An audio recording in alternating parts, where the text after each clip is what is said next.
В София се проведе митинг пред руското посолство в подкрепа на Русия във войната срещу тероризма в Сирия. Митинга беше организиран от Национално движение България за мир. Към него се присъединиха от Асоциация на сирийците в България, членове на Фейсбук групата Честните сирийци в България, представители на партия Атака, граждани. Събралите се заявиха, че Русия е страж на мира на планетата, а Европейския съюз и САЩ са коалиция на тъмнината. Припомняме, че движението организира всяка седмица протести в столицата срещу НАТО и американските бази в страната. Според демонстрантите, така наречената Ислямска държава е създадена от ЦРУ и за това лицемерната борба на американците с терористите не може да има резултат. От друга страна, Русия и президентът Путин са тези, които с действията си в Сирия спасяват Европа, а и целият свят от чудовището, създадено от САЩ. С този наш акт ние искаме да подкрепиме действията на руското правителство в Сирия. Тоест ударът, който се нанася от руската армия срещу Ислямска държава, срещу терористите от Ислямска държава, е, как да ви кажа, това е нещо, което се прави за цяла Европа. Но марионетните правителства, които са в момента тук, не го осъзнават. Реално единствен Путин е човека, който защитава интересите на християнството. Мога да ви кажа, че в момента този ислямизъм, който е в Ислямска държава, е изкуствено създаден в лабораториите на Централно разузнавателно управление с цел да се насочат едни срещу други християни и мюсюлмани, такива, които са живеели доскоро заедно, които заедно са делили и хляб, и къщи. До сега в този район не е имало проблеми. Трябва на всяка цена да подкрепим това, което прави Русия в Сирия.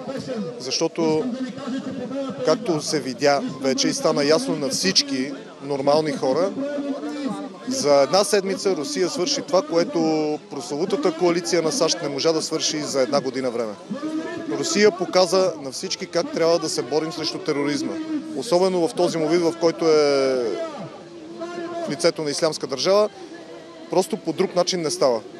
Трябва да се води тотална война срещу тероризма, срещу такива тумори като Ислямска държава, трябва да се унищожават из корен и до дупка.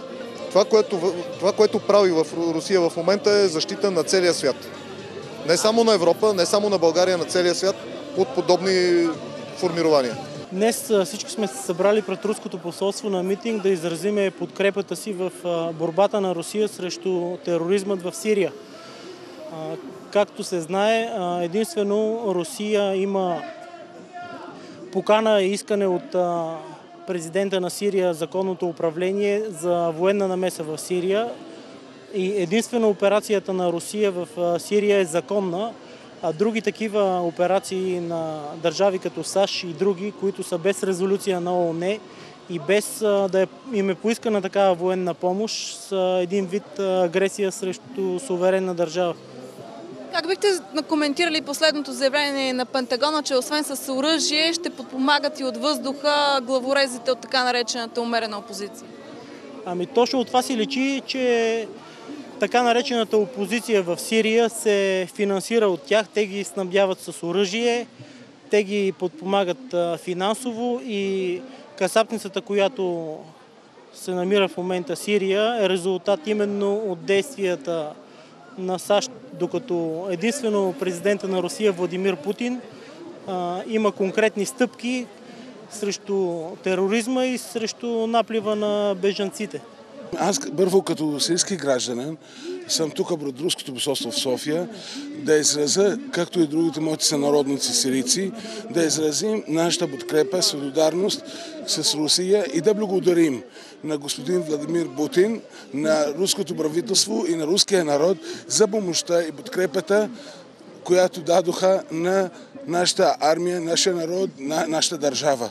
Целият български народ е за Русия, целият български народ просто подкрепя битките в Сирия за запазване правителството на Башар Асад.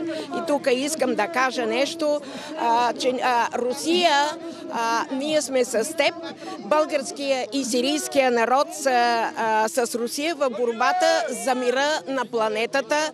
САЩ и НАТО, НАТО е всъщност оръдието на САЩ.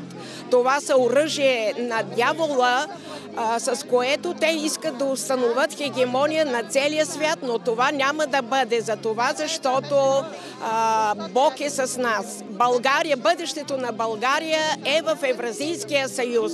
Само тогава тя ще се възроди. Те коментираха и изкривената картина за отношението на българите към случващото се, която български медии, контролирани от правителството и подпомагани финансово от фондация Америка за България, представят пред своите зрители. Според няколко анкети, проведени в различни медии и сайтове в България, около 90% от българите подкрепят действията на Русия в Сирия. Мнението на българския народ обаче се различава от изразяваното от българските медии и правителство. Колкото и невероятно да им се струва, над 90% или да кажем около 90% са за действията на Русия и се разминават с официалното мнение на сегашната власт поради една проста причина. Просто над 90% от българския народ не се водят на заплата в Американското посолство. Повечето медии в нашата държава са купени от американското правителство и говорят против Република България, защото Вашингтон, НАТО и американското правителство диктуват на българските политици, на българските медии, на абсолютно всички държавни нива в нашата държава какво да говорят, какво да правят. Просто те не са независими, те са ръководени от американското правителство, НАТО и просто те вървят против нашата държава. Медиите не отразяват обективно действителността в България, защото медиите са подвластни на чужди интереси, на чуждо финансиране. Както стана ясно, повечето медии са подвластни на Америка за България. По отношение на медиите въобще не изразяват истината в България. Много са рядки. Една или две медии, които изразяват истината за случващото се в Сирия и не изразяват истината на подкрепата на българския народ на Русия и винаги я затъмняват, винаги я остават на заден план и никога не са показали истината, мнението на българския народ към Русия и към въпроса на Сирия. От Национално движение България за мир обявиха, че ще изпратят официална покана на сирийския президент Башар Асад да посети България и заявиха, че подкрепят неговата битка с тероризма и отстояването на независимостта на страната му.